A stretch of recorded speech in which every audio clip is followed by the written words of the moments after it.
Jadi harus ada tumbal. Di sini tumbalnya adalah Gus Fuad. Gus Fuad Pleret.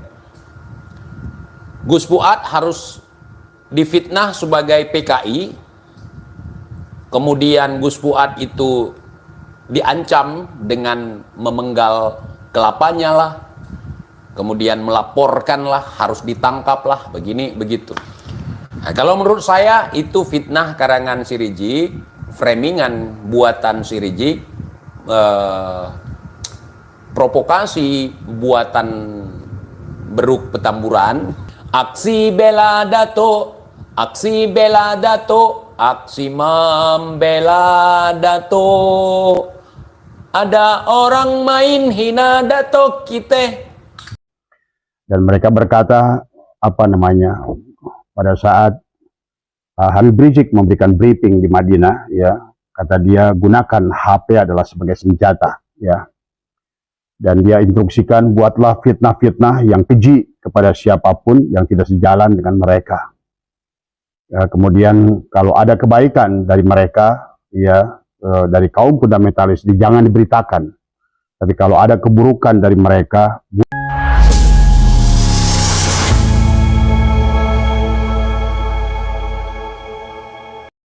Assalamualaikum warahmatullahi wabarakatuh. Selamat malam sahabat dimanapun berada. Semoga malam hari ini sahabat senantiasa diberikan kebahagiaan oleh Allah Subhanahu wa Ta'ala. Pada malam hari ini Abah ingin membahas tentang ada sebuah hadis dari baginda Nabi, adalah yang beliau pernah bersabda bahwa orang Yaman itu harus dikembalikan ke negaranya. Itu tentu saja adalah baginda Nabi berkata adalah di Madinah, ya. Jadi maksudnya adalah orang Yaman yang ada di Madinah dan di Mekah. Tentu baginda Nabi adalah bersabda demikian, adalah pasti ada hal yang beliau pahami yang barangkali kita tidak pahami. Kemudian juga sahabat Bung Karno, ya, pernah akan memulangkan orang Yaman, ya. Tapi kemudian atas jasa tokoh-tokoh dari NU, maka rencana Bung Karno untuk memulangkan orang Yaman itu adalah tidak jadi, ya. Pada malam hari ini juga Abah akan menyampaikan bahwa apa yang dikatakan oleh pengarsa Gus Dur, ya, bahwa Gus Dur adalah seorang tokoh PBNU dan pernah menjadi ketua umum PBNU, ya, luar biasa di dalam perjuangannya, adalah pernah menyampaikan bahwa tidak ada jalan lain bagi bangsa Indonesia adalah kalau ingin aman, kata beliau, adalah tangkaplah Habib Rizik dari semua, ya. Nah, beberapa hari ini barangkali juga sekarang masih banyak video yang beredar, ya, baik di YouTube maupun di Instagram, adalah tentang sebuah rencana yang sangat licik dari Habib Rizik, ya, yang mana pada saat itu adalah pertemuannya ada di Madinah, ya. Kalau kita lihat yang hadir saat itu adalah kelihatannya adalah sedang membahas tentang khilafah, ya. Karena kita dengar ada nama Bahtiar Nasir disebutkan, di situ ada Khotot disebutkan, ya, yang mana beliau berkata, ya, berbicara tentang ada 4 golongan manusia, adalah golongan fundamentalis, ya, kemudian ada golongan modernis, ya, ada liberalis, ada tradisionalis, yang mana Habib Rizik memberikan instruksi, ya, di dalam pertemuan. Videonya banyak beredar dan sekarang pun masih beredar, ya, bahwa mereka ingin menguasai golongan fundamentalis dan tradisional, ya, dan mereka itu pernah lakukan dalam pertemuan 212, ya, sahabat. Nah, yang saya ngeri daripada apa yang dirancang oleh Habib Rizik ini, ya, tadi semoga pada malam hari ini kita akan membahas tentang Habib Rizik, tentang Habib Usman bin Yahya, tentang Vandenberg, ya, tentang Snokor Gronye, ya, tentang fitnah-fitnah Ba'alwi yang luar biasa ya untuk bangsa ini ya. Barangkali ada kaitannya dengan hadis baginda Nabi tadi, pulangkanlah orang Yaman ke negaranya ya. Barangkali mungkin ada budaya yang banyak yang tidak cocok dari orang Yaman ini kalau berada dimanapun mereka berada ya. Apa yang dikatakan oleh Habib Rizik kepada kaum fundamentalis ya, kaum fundamentalis adalah orang-orang asli pribumi yang tradisional ya. Dan mereka berkata pada saat Habib Rizik memberikan briefing di Madinah ya, kata dia gunakan HP adalah sebagai senjata ya. Dan dia instruksikan buatlah fitnah-fitnah yang keji kepada siapapun yang tidak sejalan dengan mereka. Ya, kemudian kalau ada kebaikan dari mereka ya, dari kaum fundamentalis jangan diberitakan. Tapi kalau ada keburukan dari mereka, buat berita yang besar dan viralkan, dan terus dibuat fitnah ya, lewat WA, lewat Instagram ya, tadi semua. Ini sebuah akal yang sangat, kalau menurut saya adalah Kang Rizik ini sangat bahaya tadi semua ya tadi. Kemudian beliau katakan lagi kalau ada gelar, apakah gelar kesarjanaan, gelar masyarakat dari orang-orang yang berseberangan dengan dia, jangan disebutkan gelarnya biar nampak di masyarakat adalah orang-orang bodoh ya. Kemudian Habib Rizik juga berkata jangan berikan ruang adalah kepada mereka di media mainstream ya. Dan dia juga berkata bahwa dia sudah dia juga berkata bahwa dalam video yang lain dia mendukung ISIS ya saat itu dan ingin mendirikan khilafah. Itulah kenapa barangkali dengan UAS sejalan ya, karena UAS juga adalah pernah mendeklar bahwa satu-satunya jalan untuk keselamatan negara ini adalah khilafah. Inilah orang-orang yang tidak punya nasionalisme, yang tidak mengerti sejarah Nusantara ya. Bahwa bagaimana mau berdiri khilafah di negara ini, yang mana negara ini merdeka adalah hasil perjuangan bangsa Indonesia. Dari Sabang sampai Merauke adalah dari pahlawan-pahlawan Indonesia, dari berbagai suku, dari bahasa, kemudian juga dari berbagai agama. Itulah kenapa saya pernah live bahwa sesungguhnya kehebatan bangsa Indonesia adalah kita punya moto Bhinneka Tunggal Ika ya. Dan inilah salah satu kesaktian kita yang membuat negara kita tetap berdiri, sementara negara Jazirah Arab kemudian tercabik-cabik adalah menjadi beberapa negara-negara kecil. Kemudian juga Eropa tercabik-cabik menjadi negara-negara kecil, kemudian juga Soviet terpecah menjadi negara-negara kecil, kemudian akhirnya juga Amerika menjadi negara serikat. Tapi Indonesia malah sebaliknya adalah menjadi satu kekuatan dari Sabang sampai Merauke, adalah dengan 350 suku ya, bayangkan bahasa ya. Di negara lain hanya di Afghanistan contohnya adalah mereka hanya memiliki 3 suku pun sudah perang saudara. Di Yaman sampai hari ini hanya beberapa suku adalah perang saudara. Inilah dahsyatnya Indonesia yang saya bilang tadi ya. Kemudian juga jauhkan, kata Habib Rizik, adalah tokoh-tokoh fundamentalis itu adalah dari masyarakat ya. Kalau bisa dirangkul ya, kalau bisa rangkul, kalau tidak pukul, kata dia tadi semua ya. Kemudian dirilah tokoh-tokoh itu, kemudian kata dia kalau bisa dipeluk-peluk ya, kalau enggak ada kembali dipukul, kata dia tadi semua ya. Nah, sementara Habib Rizik melihat kaum modernis adalah sedikit lebih aman, karena dia bilang kalau orang modern itu mau kayak apapun, orang mau bikin khilafah, kalaupun kayak apapun mereka dengan FPI-nya mau ngacak-ngacak, orang modern dia tidak terlalu peduli di semua. Maka oleh karena itulah instruksi Habib Rizik adalah bagaimana dengan FPI-nya, dengan HTI saat itu adalah didukung oleh ulama-ulama yang pro khilafah ya, kayak UAS ya. Yang mereka ada mungkin termasuk siapalah ya, yang inilah saya khawatir kalau orang-orang kuliah di luar negeri ini tidak paham dengan Nusantara ya sahabat ya. Nah ini yang harus dipahami. Kemudian yang terjadi adalah mereka membentuk cyber muslim ya, sampai ada 2 juta yang tokohnya waktu itu ditangkap adalah Habib yang bergerak Al-Habsyi ya, yang bermarkas di Tebet. Itulah kelompok-kelompok yang menggunakan HP membuat fitnah-fitnah tadi sesuai dengan instruksi adalah Habib Rizik dari semua ya. Nah, inilah maka juga sahabat, termasuk kasus Kerawang kemarin. 1 hari sebelum kasus penyerangan di Kerawang, Habib Rizik adalah berpidato, ya. Yang mana di dalam pidatonya itu selalu, ya, sebagaimana dulu Habib Utsman bin Yahya menuduh Al-Irsyad, ya, adalah kalau menuduh itu adalah Khawarij, adalah PKI, adalah Wahabi, ya. Jadi modenya hampir sama, metodologinya adalah selalu hampir sama, ya. Maka saya mengajak kepada semuanya, juga termasuk kepada kaum Ba'awi juga, coba pelajari sejarah juga, supaya kalian tahu siapa diri kalian itu, ya.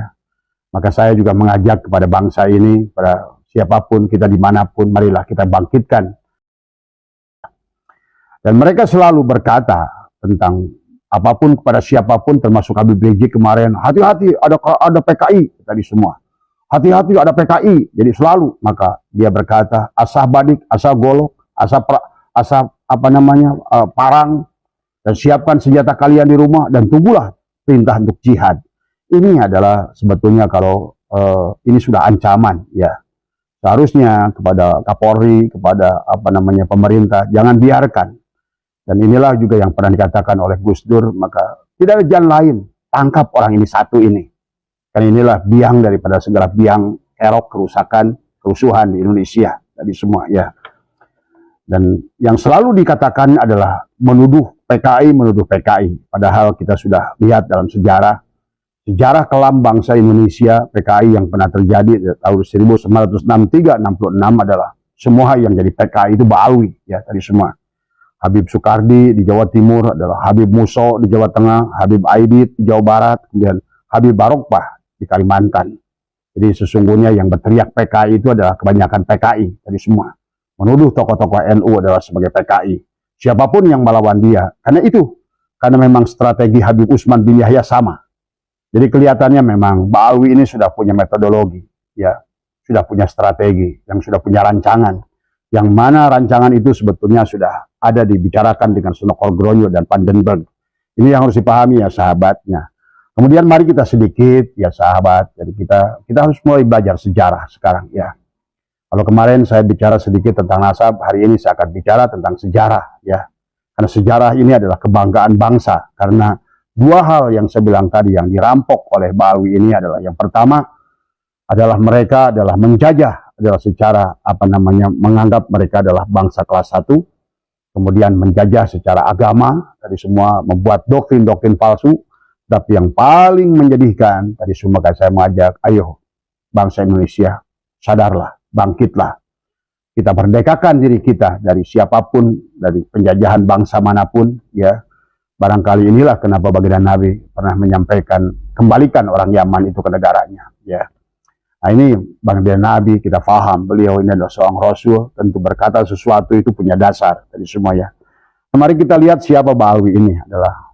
Jadi mereka adalah merupakan kelompok orang, ya, adalah imigran, adalah dari Yaman, ya, yang dibiayai adalah hidup eksklusif ada di Indonesia, dibiayai oleh Belanda, ya, ditempatkan di tempat-tempat yang waktu itu adalah subur, ditempatkan di tempat-tempat yang strategis, kemudian tugas mereka adalah mendekati para kiai.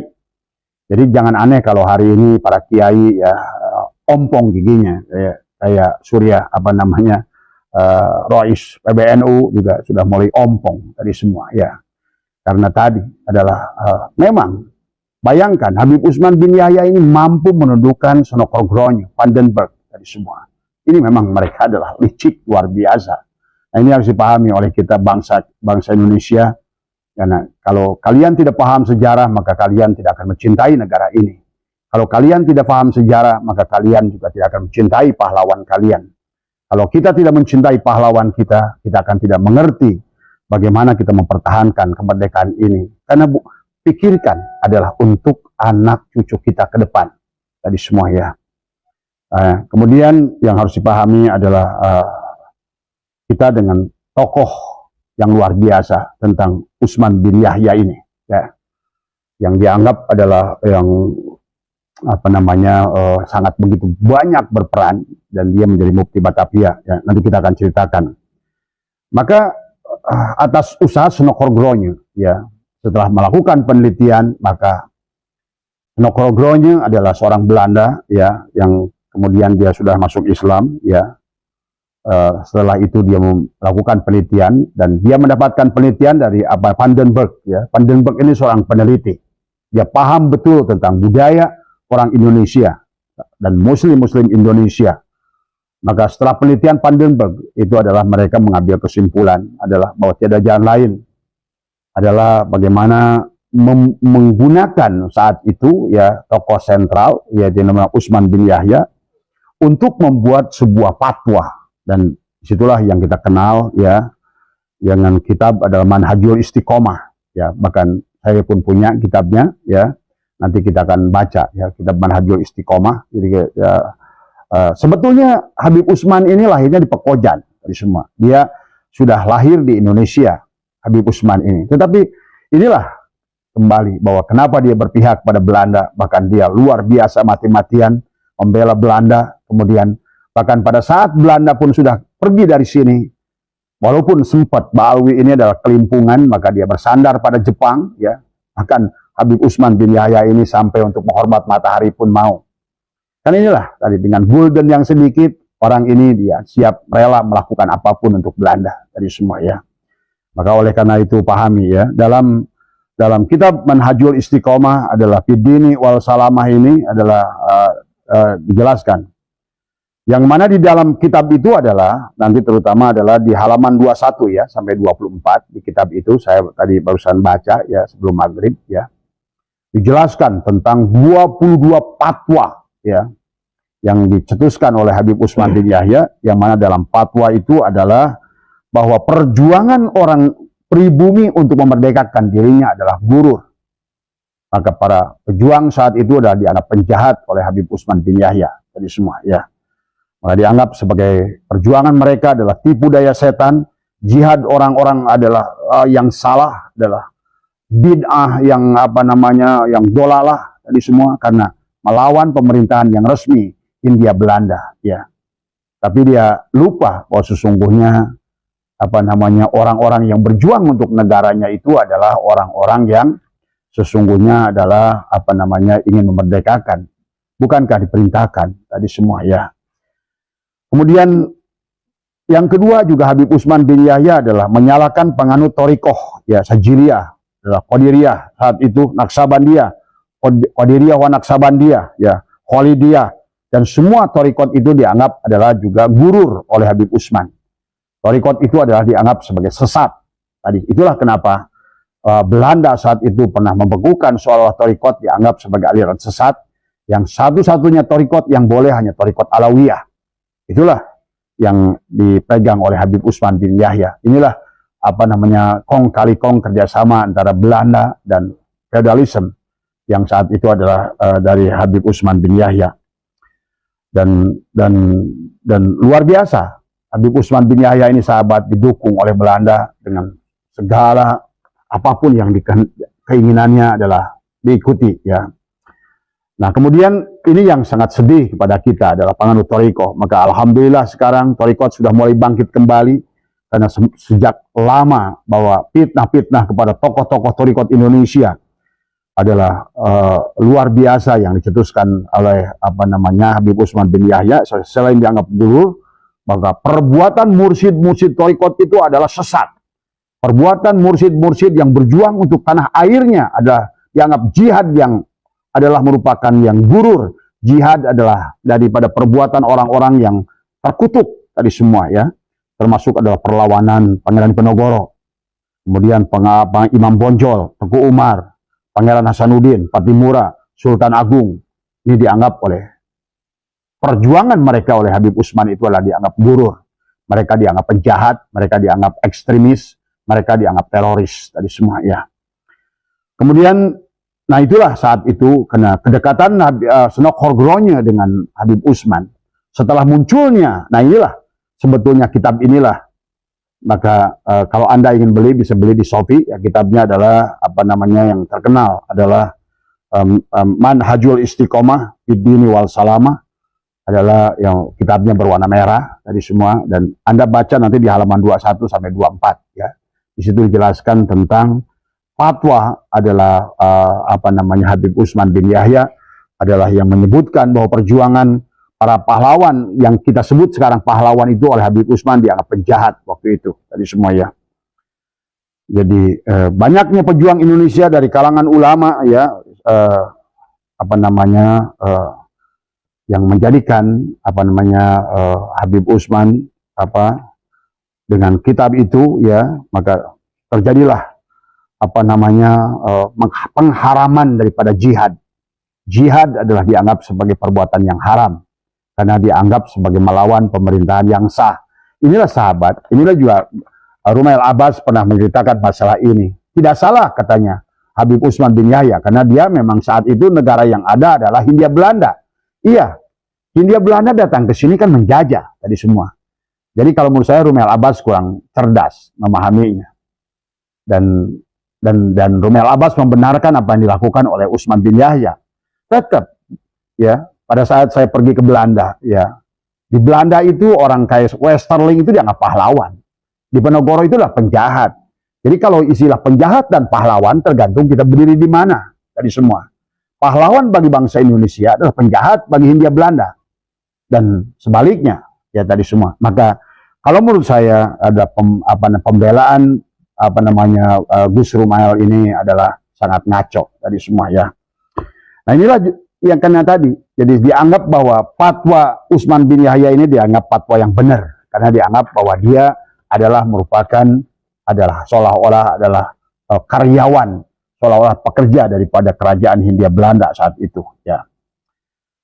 Dan di kitab itu juga diceritakan tentang rukun jihad tadi semua. Jadi kalau menurut Habib Utsman bahwa rukun jihad yang dijelaskan di situ bahwa kenapa Habib Utsman menganggap bahwa perjuangan daripada Pangeran Diponegoro, Imam Bonjol, Hasanuddin, Sultan Agung adalah sebagai dianggap burur, maka mereka dianggap ekstremis, adalah penjahat, karena kata dia tidak masuk di dalam rukun jihad tadi semua ya. Inilah salah pandang. Berarti kalau begitu Habib Utsman bin Yahya itu memandang dirinya sebagai orang Belanda. Ya jelas. Kalau Habib Utsman memandang dirinya sebagai adalah antek Belanda, maka tentu adalah Pangeran Diponegoro adalah penjahat tadi semua. Tapi maaf, kami saat ini, kalaupun saya ada saat itu bersama dengan Diponegoro, justru Habib Utsman bin Yahya lah penjahat tadi semua. Jadi penjahat dan pahlawan tergantung kita berada di pihak mana. Kalau Habib Utsman menganggap Pangeran Diponegoro adalah penjahat, berarti kami dari bangsa Indonesia akan memandang Habib Utsman lah yang penjahat tadi semua ya. Nah akibat tadi ya sahabat ya, nah itulah Snokor menggunakan fatwa Habib Utsman ini ada dua kejadian luar biasa. Di antaranya adalah geger Cilegon ya 1888, ribuan petani yang mati, ratusan ulama dibunuh, dikejar-kejar kayak tikus got mereka itu semua. Itu adalah dilakukan oleh Belanda atas instruksi Snokor karena dari fatwa dari kitab Manhajul Istiqomah ini dari Habib Utsman bin Yahya. Jadi seolah-olah kitab Manhajul Istiqomah ini adalah merupakan fatwa untuk menghabisi ulama saat itu ya. Kemudian juga terjadi adalah di Bekasi, di Tambun. Adalah tahun 1869 dengan geger Tambun ya, juga kasus yang sama terjadi pembunuhan para ulama dari semua. Itu juga terjadi karena instruksi dari fatwa yang ditulis dalam kitab Manhajul Istiqomahnya adalah Habib Utsman bin Yahya. Maka supaya tidak fitnah sahabat ya, beli kitabnya. Dari semua nanti buka halaman 21 sampai 24, dijelaskan begitu rinci di situ bagaimana jahatnya Habib Utsman bin Yahya dari semua ya. Dan ternyata kalau saya lihat dari apa yang saya bacakan tadi tentang video Habib Rizik, strateginya memiliki kesamaan. Mereka itu selalu memfitnah Khawarij, memfitnah PKI kepada siapapun. Nah, inilah yang harus dipahami oleh kita. Jadi para pahlawan yang berjuang dari Sabang sampai Merauke dianggap penjahat adalah mencoreng Islam, kata Habib Utsman bin Yahya saat itu tadi semua ya. Tegas sekali beliau ini tadi semua ya. Bayangkan, adalah pahlawan-pahlawan yang agung, ulama-ulama, mursyid Thariqah, karena Pangeran Diponegoro adalah mursyid dari Thariqah Qadiriyah. Imam Bonjol adalah mursyid dari Thariqah Sajiliyah, tetapi Thariqahnya pun adalah oleh Habib Utsman bin Yahya dianggap burur, adalah Thariqah yang sesat. Karena Thariqah yang benar kata Habib Utsman adalah hanya satu, ia adalah Thariqah Alawiyah. Risma. Selamat malam sekali lagi buat teman-teman semuanya. Kalian tadi nonton aksi bela Datuk tidak? Nah, 214 saudara. Banyak sekali, saya sampai nggak hafal saudara. Saking banyak aksi. Aksi bela Islam, aksi bela Datuk, aksi macam-macam. Katanya sih mengepung Mabes Polri, ternyata mengepung flyover saudara. Ngomong jangan ketinggian, sesuai dengan modal gitu. Aksi bela Datuk, aksi bela Datuk, aksi membela Datuk. Ada orang main hina Datuk kita, nggak tahu kalau Datuk seorang pahlawan. Aksi bela Datuk, aksi bela Datuk, aksi membela Datuk. Takbir. Allahu Akbar. Insya Allah. Kelucuan jenis apakah ini? Aduh, jangan mau kita itu dijadikan bangsa-bangsa tertinggal, bangsa terbelakang. Ini udah tahun 2025. Nah, justru bagus ada Gus Fuad membahas guru tua yang bukan monyet. Kalau tidak ada Gus Fuad yang memviralkan guru tua yang bukan monyet itu, maka masyarakat Indonesia pada umumnya tidak akan kenal sama guru tua yang bukan monyet. Nah, begitu. Seharusnya kalau saya nih Datuk, saya dihina sampai viral begitu, ya saya datangi Gus Fuadnya, saya berterima kasih gitu. Saya bawa gula 1 karung gitu. Saya bawa beras gitu sebagai bentuk syukur atas viralnya guru tua yang bukan monyet. Jadi begitu saudara.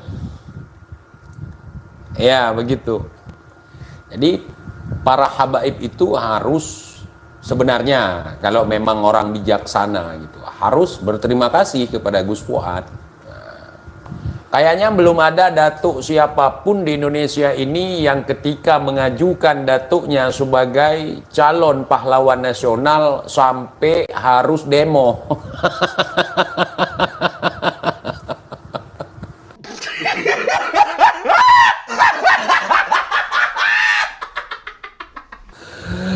Bukan demo, Beb. Bukan demo yang dibutuhkan. Yang dibutuhkan itu lengkapi syarat-syaratnya untuk mengusulkan Datuk ente menjadi pahlawan nasional gitu. Demo itu nggak masuk di dalam syarat-syarat dan ketentuan untuk mengusulkan pahlawan gitu. Di Aceh ini banyak sekali pahlawan yang gugur di medan perang, banyak sekali pejuang-pejuang yang syahid di medan perang yang tidak diusulkan sebagai pahlawan nasional. Jadi kok kalian malah kekeh banget gitu, ingin diakui gitu. Dan kebanyakan pahlawan-pahlawan dari Aceh itu, setahu saya pemerintah sendiri yang menawarkan dan mengakui sebagai pahlawan nasional gitu. Artinya bukan pengakuan sendiri, tetapi pengakuan dari pemerintah, dari tokoh-tokoh yang ada di Indonesia ini, sehingga ditelusurilah kepada keluarga, kepada tokoh-tokoh setempat, misalnya dari daerah, berarti kami di Aceh, tokoh-tokoh Aceh, sejarawan, untuk menelusuri rekam jejak sang pejuang ini yang akan dijadikan sebagai pahlawan nasional gitu. Bukti-bukti sejarah, kemudian karya-karyanya atau jasa-jasanya, Bahkan pertempuran-pertempuran yang mana yang beliau sebagai pemimpinnya.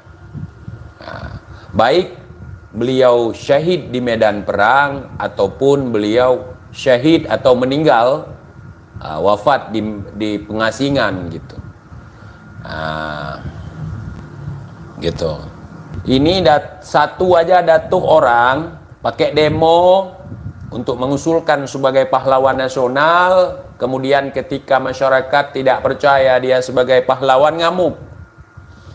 Udahlah, jadikan pahlawan kalian aja, pahlawan di rumah kalian, pahlawan ormas, pahlawan keluarga, udah gitu.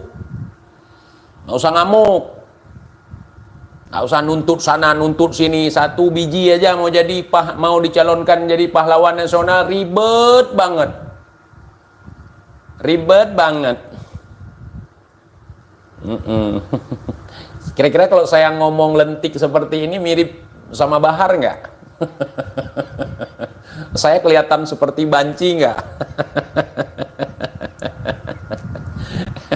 Aduh, banci kalau lihat saya suka ngambek gitu, suka loyo gitu kalau lihat saya. Awalnya semangat sekali gitu, pas lihat TJ gini-gini.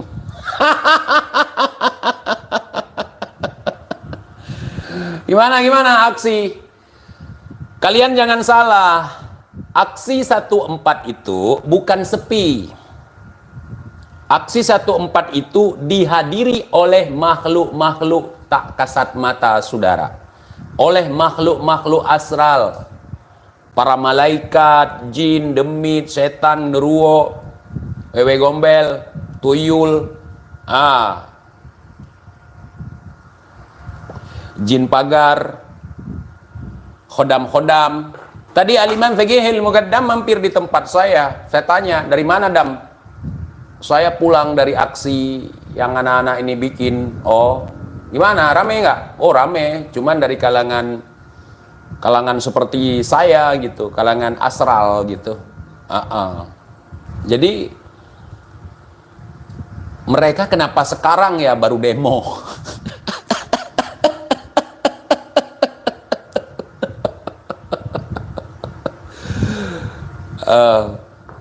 Kenapa nggak setelah kemerdekaan misalnya, ataupun dulu-dululah tahun 70-an misalnya, tahun 60-an, tahun 90-an, tahun 2000-an. Kalian tahu kenapa? Saya tahu. Kalian tahu kenapa baru sekarang? Sekarang mereka baru sadar kalau datuk mereka nggak ada yang pahlawan, yang syahid di medan tempur.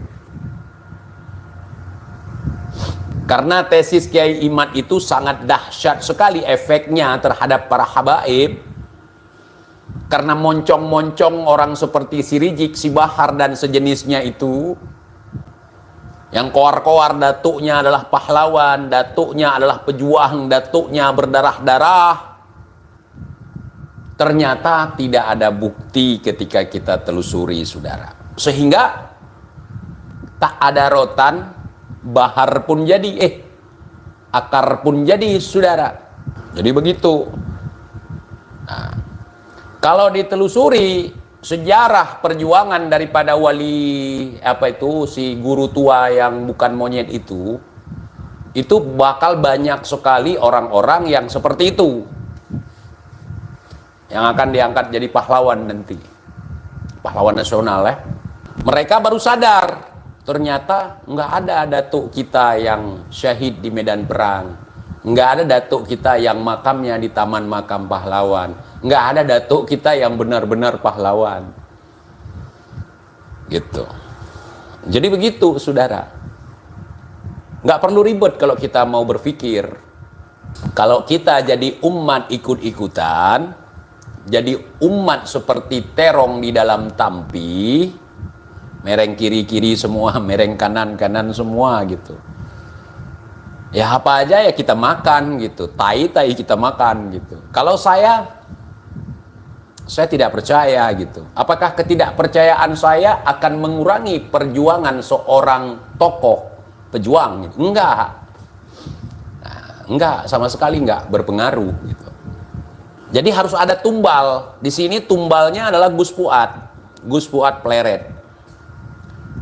Gus Fuad harus difitnah sebagai PKI, kemudian Gus Fuad itu diancam dengan memenggal kelapanya lah, kemudian melaporkan lah, harus ditangkap lah, begini begitu. Yang seperti itu saya sudah paham alurnya, saya sudah sangat paham sekali cara mereka main. Untuk menjadikan saudara Ani untuk menjadi gubernur daerah khusus ibu kota Jakarta, maka harus menumbalkan Ahok dengan framingan sebagai penista agama, penista Al-Maidah ayat 51, saudara. Dan saya sudah meninjau terkait masalah pelaporan itu segala macam, dan banyak masyarakat yang termakan hasutan seperti itu atau fitnahan seperti itu, sehingga Ahok diadili, saudara. Nah, kalau menurut saya itu fitnah karangan si Rizik, framingan buatan si Rizik, provokasi buatan Beruk Petamburan, sehingga hancurlah karir Pak Ahok, saudara. Namun demikian, kita yang memiliki akal sehat, kita yang memiliki jiwa patriotis terhadap negeri kita, jaga itu. Jaga itu. Dan omongan mereka coba sesuaikan, tapi nggak sesuai juga. Misalnya begini, mereka bilang datuk mereka lah yang mengusir penjajah Belanda, la'natillah alaihim, dari bumi Nusantara ini. Sekarang kan terbukti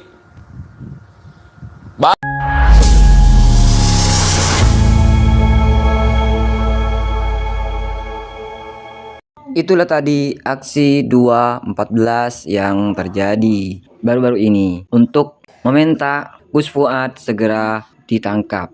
Namun, di balik aksi tersebut, Abestu dan juga TIJ membongkar siasat busuk dari klan Balawi yang diketuai oleh Habib Rizik dan Bahar. Bagaimana menurut pendapat teman-teman semua? Silahkan lanjut di kolom komentar. Terima kasih selalu support Arman Al-Fatih. Kita jumpa lagi di video selanjutnya. Assalamualaikum warahmatullahi wabarakatuh.